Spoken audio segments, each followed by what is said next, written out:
It is the right thing to do. Excuse me, sir. It's not time for questions, sir. Not while I'm speaking.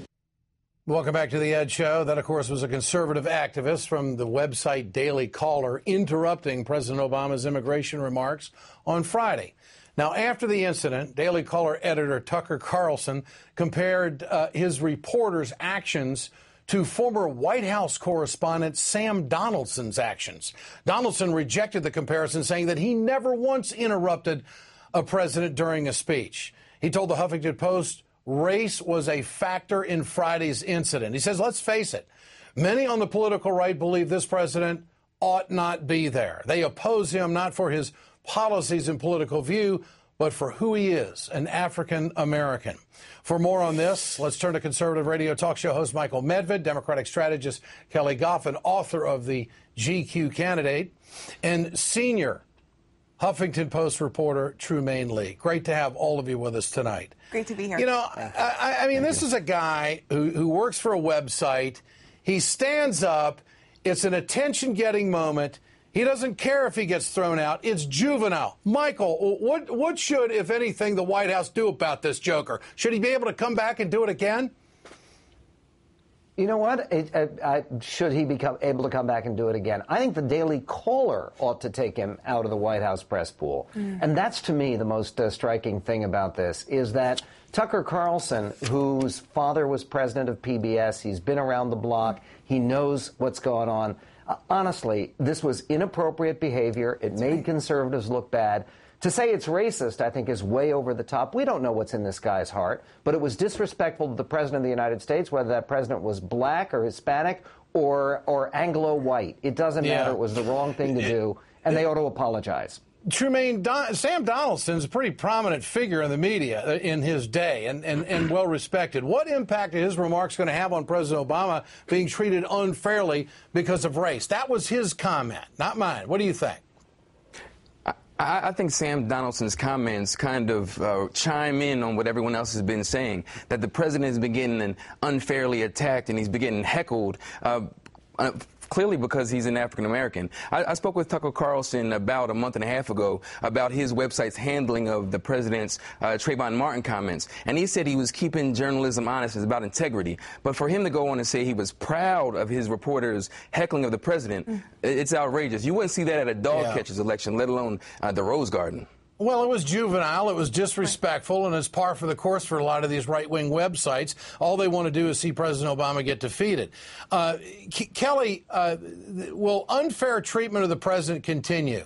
Well, is this just going to be the way it's going to be throughout?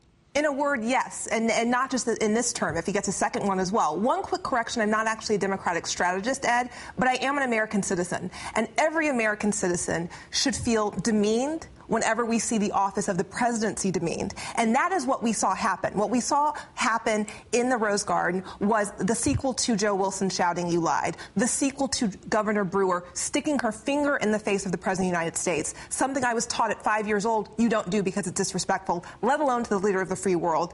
And any person who doesn't believe that race plays some role in that is floating down the river of denial. And, you know, I just have to say that there are plenty of African Americans who have said it, and I will say it again.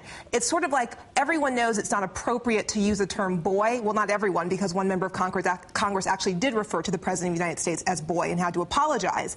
But that's no longer publicly acceptable. So there are other ways to sort of try to put him in his place, and behaving like that is one example. And we're not going to see the end of it. Michael, why do you say racism? It's over the top. Why do you say that? Well, because, look, first of all, racism is nuclear war. When you say someone is a racist in this society, it's one of the worst things you can say about him because of America's terrible history of racism. Well, it used to be. The truth of the matter is, I was there in the House gallery the night that Joe Wilson called that out. And I actually spoke to a member of the Republican House leadership who was horrified that Joe Wilson did that.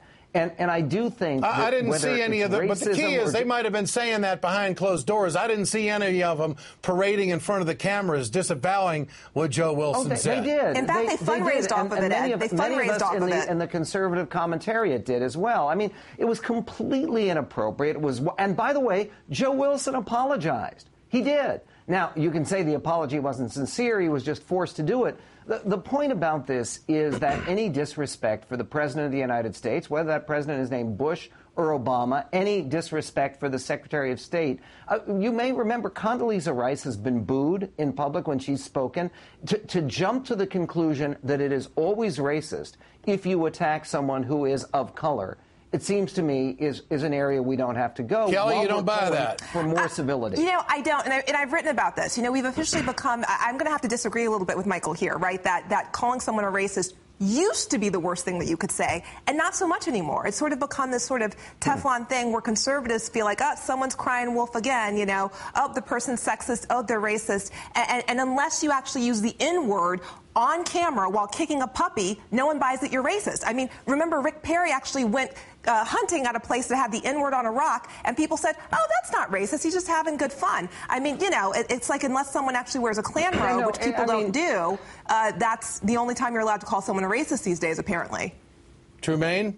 Okay, the N-word on the rock thing, just to get back to that for a moment, that was a piece of property that Rick Perry's father had bought. That thing was on the rock before Rick Perry's father bought it, and he never erased it. Of course he should have. Okay. But, I mean, come on. Now, first of all, you mentioned war. We've been at war with black masculinity. Certain segments of this population have been attacking black America, black men, black masculinity. And we're seeing this spillover. So to say that's an overstatement that race is playing a role here, it's ridiculous. And we've seen it time and time again. And there's no one protesting they're chanting, they're applauded for this. And we see it time and time again. Can I ask you a question? Can I just say, if I went hunting, all of the attacks, when you talk about black masculinity, Colonel Alan West, who served his country heroically in the United States military, is attacked very, very regularly and very, very harshly. Called all kinds of names. Listen to what he says. When people attack Congressman West, he makes comments that are unbelievable.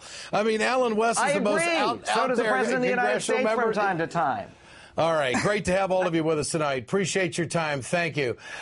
Mitt Romney uses a visit to Wawa to try to seem like a normal guy, but the crowd didn't buy it. We'll have the latest on another out-of-touch moment for the Midster. Stay with us.